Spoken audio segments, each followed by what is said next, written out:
Hello दोस्तों, मैं देवेंद्र कुमार आपका महावीर एजुकेशनल पार्ट चैनल पर स्वागत करता हूं। आज का सीटेट का हमारा टॉपिक है संज्ञान तथा संवेग। ये बहुत महत्वपूर्ण टॉपिक है। यहाँ से हर बार परीक्षा में क्वेश्चन बनता ही बनता है। हालांकि सीटेट के हर टॉपिक से क्वेश्चन बनते ही बनते हैं। 1 नंबर का तो हर टॉपिक से बनता है, लेकिन कभी कभी 2 नंबर का भी आ जाता है। तो ये बहुत महत्वपूर्ण है। यहाँ से जो है 2 नंबर तक का भी पूछा जाता है। संज्ञान होता क्या है? संज्ञान वह प्रक्रिया है जिसके द्वारा व्यक्ति सूचनाओं को एकत्रित करता है, उनका विश्लेषण करता है, विधियों के माध्यम से सूचनाओं का अर्थ निकालता है। कहने का अर्थ है किसी भी समस्या की जानकारी के आंकड़े इकट्ठा करना। ठीक है, को मालूम करना, उस समस्या का समाधान या समस्या की जानकारी को अपने संज्ञान में लाना, अपने आप को मालूम करना खुद, ठीक है ना, वो संज्ञान कहलाता है। संज्ञान के तत्व, संज्ञान के कौन कौन से तत्व हैं? पहला तत्व है संवेदना। तो संवेदना क्या होती है? इंद्रियों द्वारा जानकारी का प्राप्त होना। ठीक है, मैं लिख देता हूं। इंद्रियों द्वारा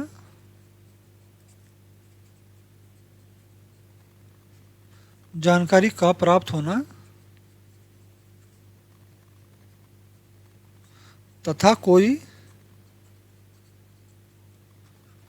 भी जानकारी हमारे संज्ञान में संवेदना से आती है। ठीक है ना, कोई भी जानकारी हमारे संज्ञान में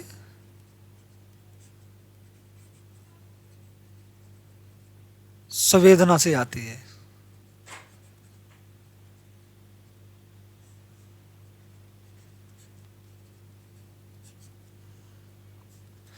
ठीक है दोस्तों, संज्ञान में कोई भी जानकारी कैसे आती है? तो सबसे पहले संवेदना के द्वारा। संवेदना मतलब इंद्रियों के द्वारा जानकारी का प्राप्त होना। इंद्रियों के द्वारा जानकारी का प्राप्त होना, या कोई भी जानकारी जो हमारे संज्ञान में आएगी वो संवेदना के द्वारा, इंद्रियों के द्वारा आएगी।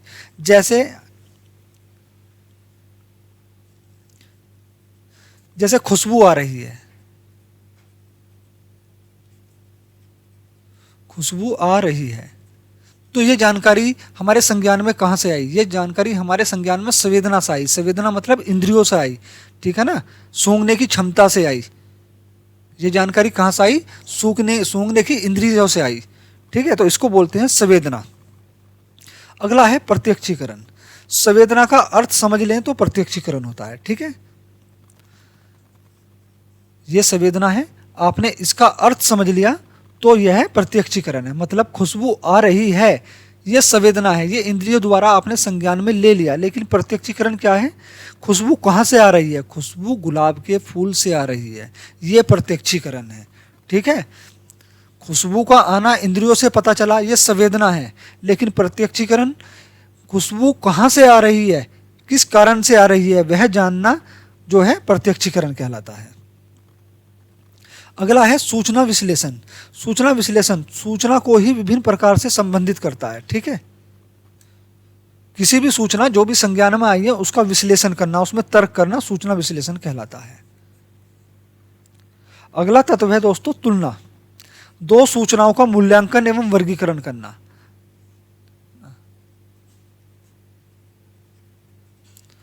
दो सूचनाओं का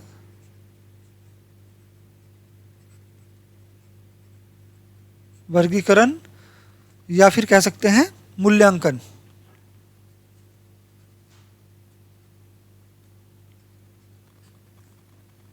मूल्यांकन करना तुलना कहलाता है। तुलना, दो सूचनाओं की आपस में तुलना करना।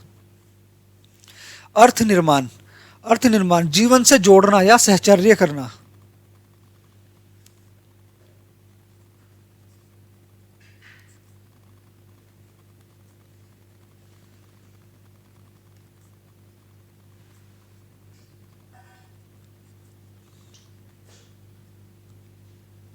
देखिए, सहचार्य का मतलब भी दोस्तों जोड़ना ही होता है।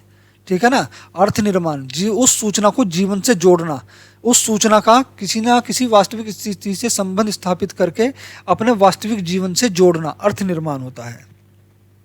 अगला है समस्या समाधान। जब हमारे पास किसी भी समस्या की सारी जानकारी इकट्ठा हो जाएगी तो उसका समाधान कर देंगे। फिर लास्ट में क्या होगा? समस्या का समाधान हो जाएगा। ठीक है, ये होता है संज्ञान।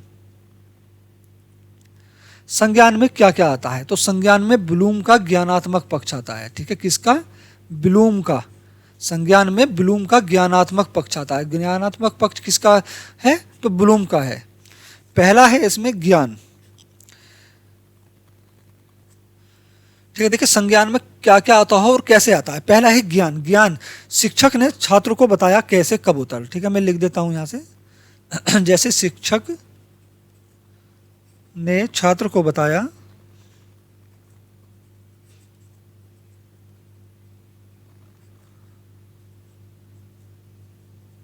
कैसे कबूतर, ये ज्ञान है। अगला है बोध। बोध, बच्चा खुद कैसे कबूतर लिखने लगा। ठीक है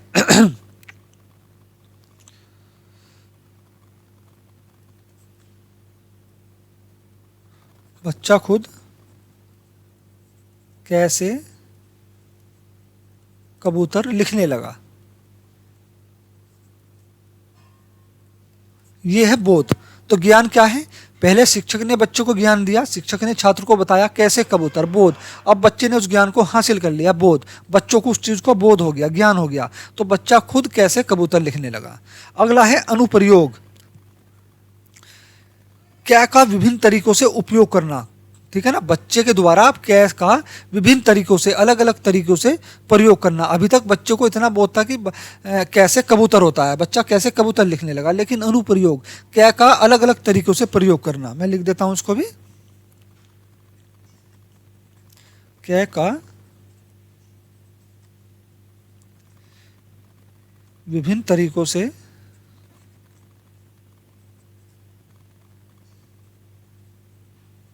उपयोग करना। जैसे कैसे कलम,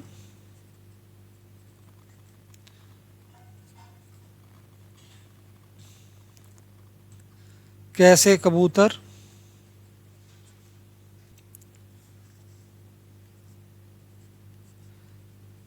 कैसे कमल। ठीक है दोस्तों, ज्ञान, शिक्षक ने छात्र को बताया कैसे कबूतर। बोध, बच्चा खुद कैसे कबूतर लिखने लगा, बच्चे को क्या का बोध हो गया कि कैसे कबूतर होता है, बच्चे को इतना ज्ञान हो गया। उसके बाद अनुप्रयोग, बच्चा खुद ही कै का अलग अलग तरीके से प्रयोग करने लगा, विभिन्न तरीकों से प्रयोग करने लगा। कै कलम, कैसे कबूतर, कैसे कमल।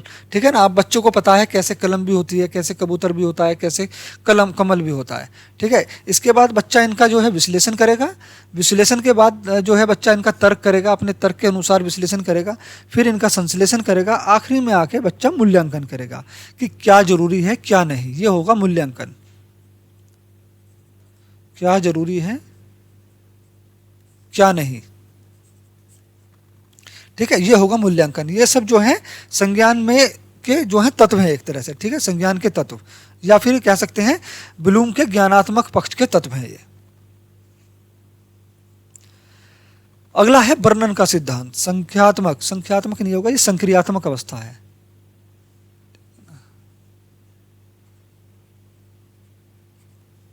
संक्रियात्मक अवस्था। बर्नर के सिद्धांत के अनुसार जो संक्रियात्मक अवस्था है वो 0 से 18 महीने तक है, और बच्चा 0 से 18 महीने तक क्रियाओं के द्वारा अभिव्यक्त करता है। ठीक है, बच्चा 0 से 18 महीने तक क्रियाओं के द्वारा अभिव्यक्त करता है। क्या अभिव्यक्त करता है? अपने विचार। अपने विचारों को जो है बच्चा क्रियाओं के द्वारा, हाथ पैर मार के, है ना। बच्चे के इस उम्र में बच्चे के पास कोई भाषा तो होती नहीं है, ठीक है ना, जो वो बोल के बता देगा अपनी क्रियाओं को। तो वो अपनी क्रियाओं को जो व्यक्त करता है, अपने भावों को, अपने विचारों को जो प्रकट करता है वो क्रियाओं के द्वारा करता है, रोकर, चिल्लाकर, हाथ पैर मारकर। ठीक है, और संक्रियात्मक अवस्था कितने वर्ष तक होती है? तो 0 से 18 महीने तक। अगला है दृश्य परिक्रमा।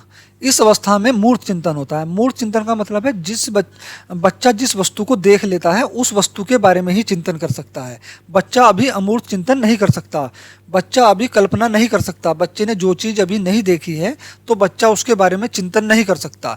बच्चा सिर्फ उसी बारे में चिंतन कर सकता है जिस वस्तु को उसने देखा हो। तो इस अवस्था में मूर्त चिंतन होता है। कौन सी अवस्था में मूर्त चिंतन होता है? दृश्य परिक्रमा में। ठीक है, जैसे दूध की बोतल को देखकर जीभ से चाटना। ठीक है ना, दूध की बोतल को देखकर जीभ से चाटना। ये अवस्था कब तक होती है? ये अवस्था होती है 18 से 24 महीने तक, 18 से 24 महीने तक। ठीक है। दृश्य परिक्रमा क्या होती है? इस अवस्था में बच्चा मूर्त चिंतन करता है, जो वस्तु बच्चे ने देखी हो उसके विषय में ही चिंतन कर सकता है। यह अवस्था कितने वर्ष तक होती है? तो ये 18 माह से 24 महीने तक होती है। अगला है सांकेतिक अवस्था। यह अवस्था 7 वर्ष से आगे की होती है। इसमें बच्चा आम के चिन्ह से आम को जानने लगता है। ठीक है, यह अवस्था 7 वर्ष से आगे की होती है। इसमें बच्चा आम के चिन्ह से आम को जानने लगता है। ये किसका सिद्धांत है? ये बर्नन का सिद्धांत है। संक्रियात्मक अवस्था 0 से 18 महीने तक बच्चा अपने विचारों को, अपने भावों को क्रियाओं के द्वारा अभिव्यक्त करता है, हाथ पैर मार के, चिल्ला के, रोकर। ठीक है, क्योंकि इस दौरान बच्चे के पास कोई भाषा नहीं होती है। अगली है दृश्य परिक्रमा। इस अवस्था में बच्चा मूर्त चिंतन करता है। बच्चे ने जो वस्तु देखी हो उसी वस्तु के बारे में बच्चा चिंतन कर सकता है। यह अवस्था 18 से 24 महीने तक होती है। अगला है सांकेतिक अवस्था। यह अवस्था 7 वर्ष से आगे की होती है। इसमें बच्चा आम के चिन्ह से आम को जानने लगता है। अगला है हमारा संवेग। संवेग क्या होता है? तो पहले इसके बारे में जान लेते हैं। संवेग लैटिन भाषा के शब्द इमोवेयर शब्द से निकला है, जिसका अर्थ है उथल पुथल। ठीक है, संवेग द्वारा हमारे शरीर में उथल पुथल ही तो होती है। अगर संवेग, क्रोध, भय, प्यार, ये सब क्या है? ये संवेग है। ठीक है, इनके द्वारा ही तो हमारे शरीर में उथल पुथल हो जाती है। एकदम से गुस्सा आ गया है ना, किसी पे हाथ छोड़ दिया, या जरूरत से ज़्यादा किसी से घृणा हो गई, ईर्ष्या हो गई, ये सब संवेग है। इनके द्वारा हमारे शरीर में उथल पुथल होती है। ठीक है, जब फीलिंग या उत्तेजना आती है तो संवेग उत्पन्न होता है। ठीक है, जब कोई भी फीलिंग यानी भाव, फीलिंग मतलब भाव, भाव या उत्तेजना आती है तो संवेग उत्पन्न होता है। अब कुछ विद्वानों द्वारा संवेग की भाषा देख लेते हैं। रोस के द्वारा, संवेग व्यक्ति की उत्तेजित दशा है। संवेग क्या है? व्यक्ति की उत्तेजित दशा है। जर्सील्ड के अनुसार किसी प्रकार के आवेश में आने, भड़क जाने या उत्तेजित हो जाने को संवेग कहते हैं। ठीक है ना, किसी प्रकार के आवेश में आने, भड़क जाने या उत्तेजित हो जाने को संवेग कहते हैं। वाटसन के द्वारा जो भाषा दी गई है, परिभाषा, एक छोटे बच्चे पर, अल्बर्ट नामक बच्चे पर जो है वाटसन ने प्रयोग करा था। ठीक है ना, एक छोटे बच्चे अल्बर्ट पर अध्ययन करके वाटसन ने यह निष्कर्ष निकाला, जन्म के समय बालक में 3 संवेग, ध्यान रखना, जन्म के समय बालक में कितने संवेग होते हैं? 3 संवेग। ठीक है, जन्म के समय बालक में 3 संवेग होते हैं। पहला क्रोध, भय और स्नेह। ठीक है, ये 3 संवेग कौन कौन से हैं? क्रोध, भय और स्नेह। मैकडूगल के अनुसार हर व्यवहार का कारण कोई ना कोई मूल प्रवृत्ति होती है और हर मूल प्रवृत्ति से एक संवेग जुड़ा हुआ होता है। ठीक है ना, मूल प्रवृत्ति क्या होती है? मूल प्रवृत्ति होती है हमारे शरीर के द्वारा 14 मूल प्रवृत्ति होती हैं, और इन्हीं के द्वारा हमारे शरीर में कोई ना कोई जो है भाव उत्पन्न होता है। उस भाव से ही एक संवेग उत्पन्न होता है। इसके बारे में आगे मैं विस्तृत रूप से पढ़ाने वाला हूँ आपको। अभी देख लेते हैं। मैकडूगल को संवेगों का जनक कहा जाता है। ठीक है, किसको? मैकडूगल को संवेगों का जनक भी कहा जाता है। संवेग का जन्म मूल प्रवृत्तियों से हुआ है। ये किसने कहा? ये मैकडूगल ने कहा। ठीक है, और मूल प्रवृत्तियां कितनी हैं? मूल प्रवृत्तियां हैं 14, इसलिए संवेग भी 14 हुए, क्योंकि एक ना हर किसी एक मूल प्रवृत्ति से एक संवेग का जन्म हुआ है। ठीक है, मैकडूगल को संवेगों का जनक भी कहा जाता है। संवेग का जन्म मूल प्रवृत्तियों से हुआ है तथा मूल प्रवृत्तियां 14 हैं, इसलिए संवेग भी 14 हैं।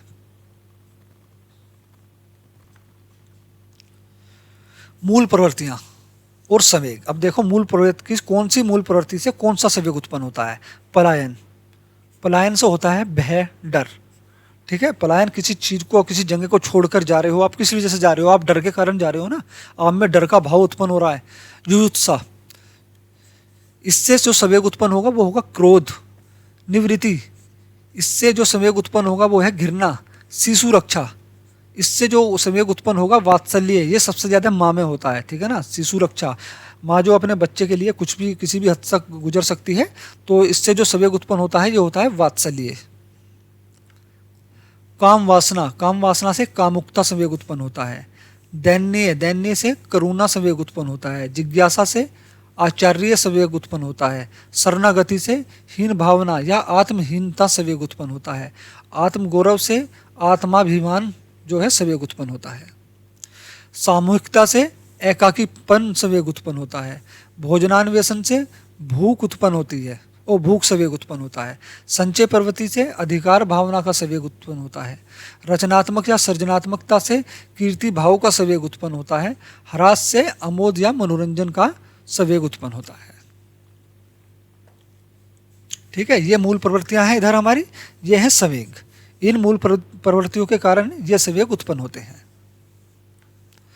प्रोफेसर ब्रिजेस के अनुसार जन्म के समय बच्चों में सिर्फ उत्तेजना होती है। अब ये मत सोचना, पीछे तो आपने कहा था कि 3 संवेग होते हैं, क्रोध, भय, डर, ठीक है ना। अगर ऑप्शन में उत्तेजना हो, सिर्फ उत्तेजना हो, तो आपको उत्तेजना करना है। अगर ऑप्शन में 3 संवेग हो तो आपको 3 संवेग, क्रोध, भय, डर, उस पर टिक करना है। दोनों में से एक ही होगा ऑप्शन में, कभी दोनों एक साथ नहीं आ सकते, क्योंकि ये कुछ मनोवैज्ञानिक हैं, उन्होंने अलग अलग मनोवैज्ञानिकों ने अलग अलग अपने रूप में परिभाषा दी है संवेगों की, ठीक है ना, रिसर्च करके। तो ये कभी भी 2 ऑप्शन एक साथ नहीं आएंगे। तो जन्म के समय बच्चों में सिर्फ उत्तेजना होती है। जन्म के 3 महीने बाद उसमें 2 संवेग और जुड़ जाते हैं, आनंद और कष्ट। कौन कौन से? आनंद और कष्ट। बच्चों में जन्म के समय क्या होती है? उत्तेजना। और जन्म के 3 महीने बाद उसमें 2 संवेग और जुड़ जाते हैं, यानी जन्म के 3 महीने तक बच्चे में उत्तेजना, आनंद और कष्ट संवेग उत्पन्न हो जाता है। 6 महीने तक बच्चे में क्रोध, भय, घृणा, उत्तेजना, आनंद व कष्ट उत्पन्न हो जाता है, यानी 3 संवेग और जुड़ जाते हैं। 12 महीने तक स्नेह, उल्लास, क्रोध, भय, घृणा, उत्तेजना, आनंद व कष्ट ये संवेग उत्पन्न होते हैं। 18 महीने में ईर्ष्या, स्नेह, उल्लास, क्रोध, भय, घृणा, उत्तेजना, आनंद व कष्ट ये संवेग उत्पन्न होते हैं। 24 महीने तक हर्ष, ईर्ष्या, स्नेह, उल्लास, क्रोध, भय, घृणा, उत्तेजना, आनंद व कष्ट ये संवेग उत्पन्न हो जाते हैं। संवेग के प्रमुख सिद्धांत। तो संवेगों के प्रमुख सिद्धांत है जेम्स लैंग का सिद्धांत। सबसे पहला है जेम्स लैंग का सिद्धांत। देखिए 24 महीने तक ये उपरोक्त सभी तो होते ही होते हैं। इसके अलग जो है उपरोक्त सभी जितने भी संवेग होते हैं वे सब आ जाते हैं। उपरोक्त सभी व हर्ष, यानी जितने भी ऊपर संवेग हैं ये सभी संवेग, और इसके अलावा एक हर्ष संवेग और जुड़ जाता है 24 महीने में, ठीक है ना। 14 के 14 संवेग जो है 24 महीने तक बच्चे में आ जाते हैं। तो संवेगों का प्रमुख सिद्धांत जो है जेम्स लैंग का सिद्धांत है, जिसमें पहले व्यवहार हो, व्यवहार प्लस अनुभूति, ठीक है। पहले व्यवहार प्लस अनुभूति, पहले व्यवहार होगा फिर उसके प्रति अनुभूति होगी इनके सिद्धांत के अनुसार, ठीक है। चाहे वह व्यवहार आंतरिक ही क्यों ना हो। जैसे एग्जाम्पल कर देता हूं मैं, जैसे सांप को देखते ही धड़कन बनना, ठीक है ना। यहां सांप को देखा तो यहां पहले व्यवहार हुआ, व्यवहार क्या हुआ? सांप को देखने का, प्लस अनुभूति, अनुभूति क्या हुई? अब धड़कन बढ़ गई, धड़कन का बढ़ना, ठीक है। जेम्स लैंग के सिद्धांत के अनुसार पहले व्यवहार होगा फिर अनुभूति होगी, यानी पहले जो सांप को, किसी भी वस्तु को, किसी भी मूल प्रवृत्ति को देखा जाएगा, उसके प्रति फिर जो संवेग होगा वो बाद में उत्पन्न होगा, यानी पहले व्यवहार फिर अनुभूति। अगला है कैनन वार्ड का सिद्धांत, पहले उद्दीपक प्लस चेतन के समझने की शक्ति। तो इसका मतलब है उद्दीपक, पहले किसी समस्या का आना, पहले कोई भी समस्या आएगी फिर चेतन के समझने की शक्ति। ये समस्या, इस समस्या से मुझे डरना चाहिए या हंसना चाहिए या खुश होना चाहिए, ये समस्या ही है या कुछ और है, तो उसके प्रति पहले जो है उद्दीपक होगा फिर उसके प्रति उस चेतक के समझने की शक्ति, मतलब चेतन मन के समझने की शक्ति। जैसा भी मन उसको समझेगा, अगर वो डरने वाली चीज़ है तो उससे जो डरा जाएगा फिर डर का भाव उत्पन्न होगा, डर के प्रति संवेग उत्पन्न होगा, डर संवेग उत्पन्न होगा, ठीक है ना। तो यहाँ पर पहले समस्या होगी, उस समस्या के प्रति जो भी चेतन मन को उसको समझने की शक्ति होगी, चेतन मन जो भी उसको समझेगा उसके द्वारा फिर संवेग उत्पन्न होगा। अगला है सेक्टर सिंगर का सिद्धांत या द्विकारक सिद्धांत।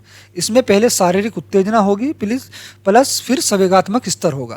कहने का मतलब है पहले शारीरिक उत्तेजना, पहले शरीर में हलचल होगी, उसके बाद उसके अंदर जो है संवेग उत्पन्न होगा। संवेगों की विशेषताएं, संवेगों की क्या क्या विशेषताएं होती हैं? व्यापकता,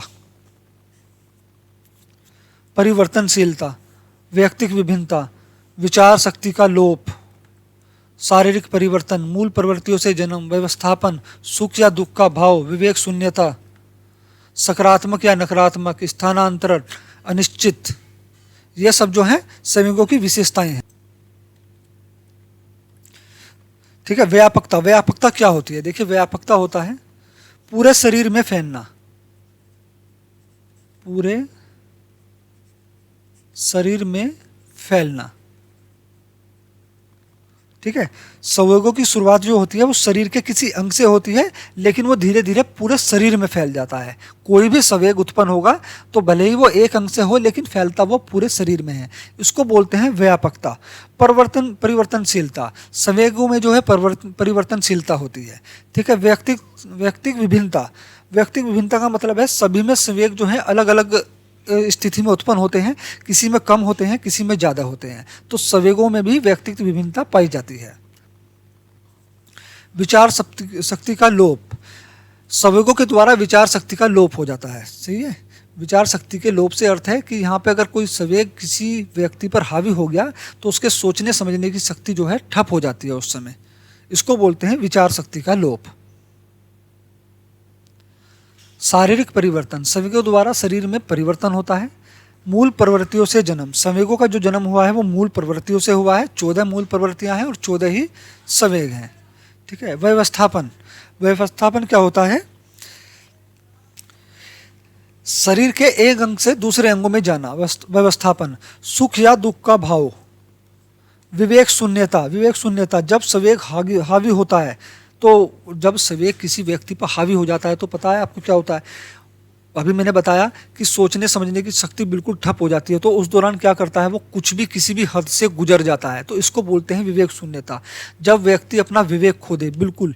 ठीक है। मान लो किसी के प्यार में जो है व्यक्ति पड़ गया और वो उसके प्यार में, कहते हैं प्यार अंधा होता है, तो उसके प्यार के लिए वो कुछ भी कर गुजरने के लिए तैयार होता है। ठीक है ना। इसको बोलते हैं विवेक शून्यता। जैसे कहते हैं मैं तेरे लिए जान भी दे दूंगा, या कोई व्यक्ति किसी से बहुत ज़्यादा घृणा करता है, वो इतनी घृणा करता है कि वो उसकी जो सोचने समझने की शक्ति है वो बिल्कुल ठप हो जाती है उस समय, और विवेक शून्य हो जाता है बिल्कुल वो व्यक्ति, और उसको कुछ भी किसी भी हद तक नुकसान पहुंचा सकता है। इसको बोलते हैं विवेक शून्यता।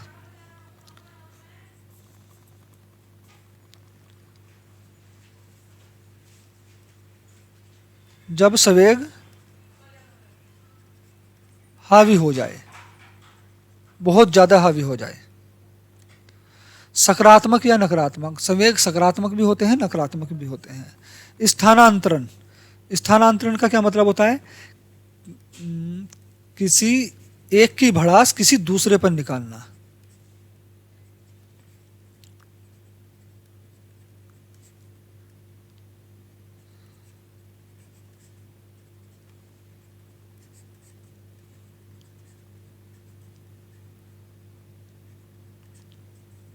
स्थानांतरण क्या होता है? संवेग स्थानांतरण होता है किसी एक व्यक्ति की भड़ास किसी दूसरे व्यक्ति पे निकाल देना। जैसे क्या ऑफिस में किसी को उसके बॉस ने डांट दिया, बहुत ज़्यादा डांट दिया, तो वो अपने बॉस पर तो भड़ास निकाल नहीं सकता है, ना ही अपने बॉस को कुछ कह सकता है। तो वो क्या करेगा? वो अपने घर पर आके जो है बच्चों पर भड़ास निकालेगा।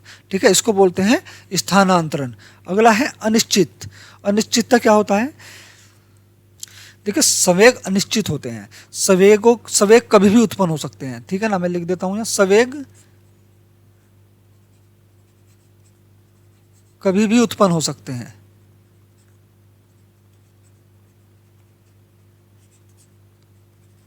ठीक है। संवेग कभी भी उत्पन्न हो सकते हैं।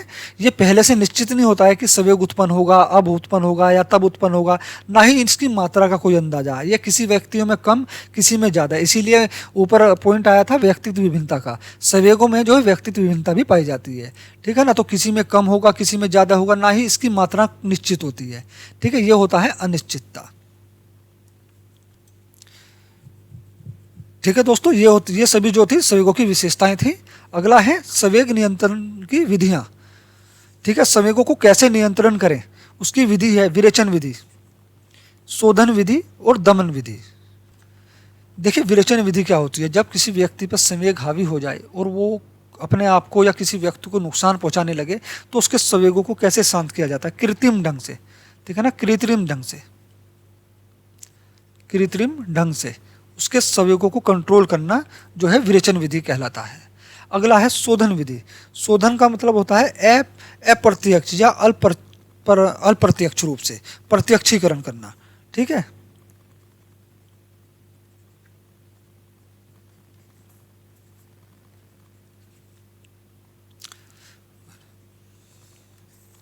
दमन, दमन का मतलब होता है किसी चीज को जड़ से खत्म कर देना। ठीक है ना, यहां होता है जड़ से